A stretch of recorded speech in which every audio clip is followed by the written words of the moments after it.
বন্ধুরা, তোমরা সবাই কেমন আছো? আশা করি সবাই ভালো আছো। তো বন্ধুরা, দেখতে পাচ্ছ এখন আমি স্নান করেছি, চুলগুলো অনেক ভিজা। তো দেখতে পাচ্ছ ভিজা চুলগুলো, তার জন্য ছেড়ে রেখেছি। তো এখন সন্ধ্যা হয়ে গেছে, সন্ধ্যার টাইম। তো মুখরোচের জন্য ভাবছি কি খাবো। এর জন্য ভেবে নিলাম যে আমি একটা রেসিপি বানাবো। তো বানাতে বানাতে ভাবছি যে তোমাদের সাথে একটু শেয়ার করব। তো দেখতে থাকো আমি কি বানাই। টাটা।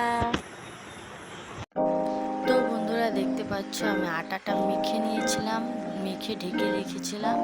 তারপরে আমি ঢাকনাটা উঠিয়ে একটু ভালো করে মেখে তারপরে গুলি বানাতে লাগলাম। গোল গোল করে গুলি বেরিয়ে রেখে দেবো সবগুলো। তারপরে আমি একটু আলু মেখে নিচ্ছি। আলুগুলো প্রেশার কুকারে সিদ্ধ করে নিয়েছিলাম, সেগুলো একদম মিক্সিং করে মাখতে হবে, যেন একটু দলা দলা না থাকে, তাহলে ভালো হবে। তারপরে দিয়ে দিলাম একটু ডিম ভেজে নিচ্ছি। 3টে ডিম লেগেছে আমার। তোমাদের বেশিও নিতে পারো, কমও নিতে পারো, অসুবিধা নেই। তো আমার একটু বেশি 3টা ডিম নিয়েছি আমি। ভেজে নিচ্ছি একটু ভালো করে। দেখো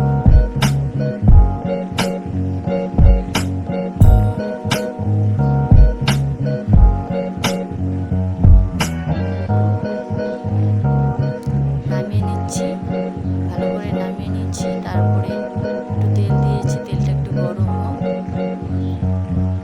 একটু দেখে নাও। এখানে লঙ্কা কুচি করেছি, পেঁয়াজ কুচি, আদা কুচি, রসুন কুচি, তার একটু ওই ডিমটা ভেজে রেখেছিলাম। তারপরে তেলটা গরম হয়েছে, কালো জিরে দিয়ে দিলাম, লঙ্কা কুচি দিয়ে দিলাম। তারপরে দিয়ে দিলাম আদা রসুন কুচি, তারপরে আদা কুচি দিয়ে দিচ্ছি। মিক্স করে নিয়ে নিই, ছেঁচে দিয়েছি। তোমরা ইচ্ছা করলে মিক্স করে নিতে পারো। এটা আমার আইটেমের আমি রান্না করেছি। তারপরে দিয়ে দিলাম পেঁয়াজ। পেঁয়াজটা দিয়ে একটু নাড়াচাড়া করে নেব। পেঁয়াজটা একটু ভাজা ভাজা করে নেব। বেশি ভাজা ভাজা হয়ে গেলে আবার আলুর সাথে একটু ভাজা ভাজা হবে, তো তাই আমি বেশি ভাজবো না। আলুটা দিয়ে দিলাম। এখন এটা আলুটা দিয়ে মিক্স করে নেব, মেখে নেব। দিয়ে দিলাম একটু স্বাদ মতো লবণ,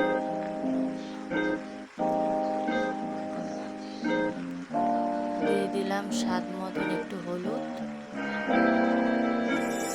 তোমাদের মতন করে হলুদ দিয়ে দেবে, যতটা লাগে। তারপরে নেড়ে নেব, ভালো করে কষাতে হবে যেন তেল ছেড়ে দেয়। তারপরে দিয়ে দিচ্ছি আমি ডিম ভেজে রেখেছিলাম, ওগুলো দিয়ে দিচ্ছি।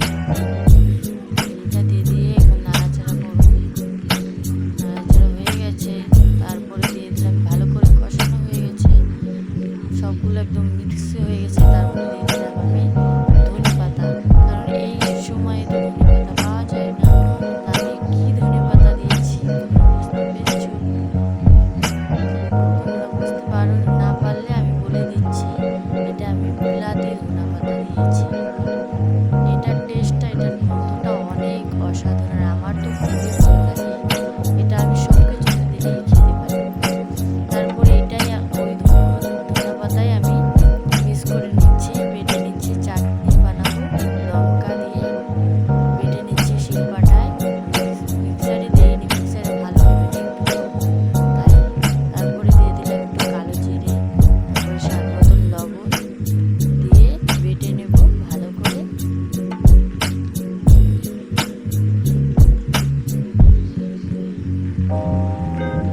গেলে ভিতরে তো কাঁচা থাকবে, তাই না?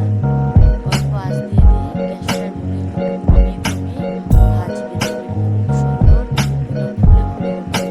দেখছো কি সুন্দর হয়ে গেছে আমার রান্না হয়ে গেছে। এই দেখো ভেজে নিয়েছি, ভেতরে দেখো কি সুন্দর এটা, আর এটা সবজি, আর দেখো কি সুন্দর হয়েছে, দেখলেই খেতে ইচ্ছা করে। ওয়াও, তো সুন্দর আর খেতে যে অসাধারণ হয়েছে।